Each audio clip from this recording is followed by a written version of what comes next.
Hello everyone, আসসালামু আলাইকুম। আপনারা সবাই কেমন আছেন? ইনশাল্লাহ সবাই ভালো আছেন। আলহামদুলিল্লাহ আমরাও ভালো আছি। তবে বৃষ্টির মধ্যে আর কতটা ভালো থাকবো, আমাদের তো বের হওয়ার কোনো কায়দা নেই। আমাদের জায়গা হচ্ছে ছাদ আর ঘর। ঠিক আছে, আমরা বের হতে পারছি না, প্রচণ্ড বৃষ্টি এখানে। আর এই দেখেন বৃষ্টিতে কি অবস্থা হয়েছে। ছাদের উপরে চলে আসলাম, একটু বারান্দা থেকে মানে ভিডিও করে ছাড়লাম, তো চিন্তা করলাম যে ছাদে যাই, ছোট্ট একটা ব্লগ করে আপনাদের সঙ্গে শেয়ার করি। তো দেখেন এই তো অবস্থা, সারা রাত বৃষ্টি হয়েছে এখানে।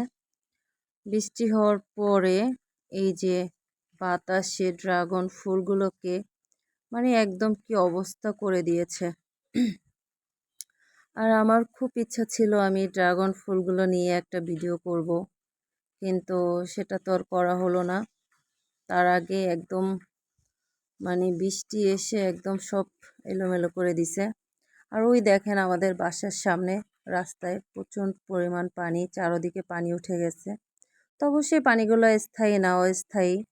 মানে ঘন্টা দুই বৃষ্টি থামলে আবার থেমে যাবে, থাকবে না পানিগুলো। হয়তো আজকে সারাদিন থাকবে, আজকে সারাদিন বৃষ্টি যেহেতু হচ্ছে আজকে থাকবে, হয়তো বা কালকে থাকবে না, একটু একটু থাকবে। আর দেখেন ছাদের উপরে কি পরিমাণ পানি জমে আছে, আপনাদেরকে যদি আমি বোঝাতে পারতাম। আর হয়তো আপনারা বুঝতে পারছেন না। আমার ভিডিওটা মানে বাতাসের জন্য আমি করতে পারছিলাম না, মোবাইলটা আমার খুব হচ্ছিল, কাঁপছিল। এক কথায় আমাকেই উড়িয়ে নিয়ে যাচ্ছিল, এতটাই বাতাস, এত পরিমাণ। আমার ছেলেটা উপরে বসেছিল, ওকে বলতেছিলাম তুমি নামো, না ও বসেই ছিল। তো দেখেন এই হচ্ছে অবস্থা আমাদের।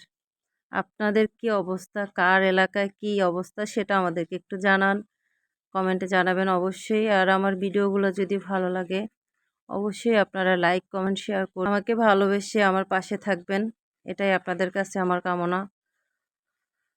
আর আমি সবসময় আপনাদের ভালোবাসার আশায় থাকবো, আপনারা সবসময় আমাকে ভালোবাসা দিবেন। আর সবগুলো গাছ এলোমেলো হয়ে আছিল, কিন্তু ছাদের কোনায় একটা ফুল গাছ ছিল, সেই গাছটা ঠিকঠাক ছিল। কারণ ও তো কোনাতে, এক কোনাতে পড়ে আছে, তাই ওর উপরে বাতাসটা তো লাগছে না। তবে যত ঝড় তুফান যাচ্ছে এদের উপর থেকে দেখেন, মানে এই বাতাসে তারপর বৃষ্টির জন্য আর কি ফুলগুলো এই অবস্থা হয়ে আছে। কিন্তু ফুলগুলো যখন ফোটে রাতে, রাতে তো আর ছাদে আসা হয় না, তো তাই আর করা হয় না। আর মানে খুবই ভালো লাগে। আমি কখনো আগে ড্রাগন গাছ কাছ থেকে মানে ড্রাগন ফুল দেখিনি।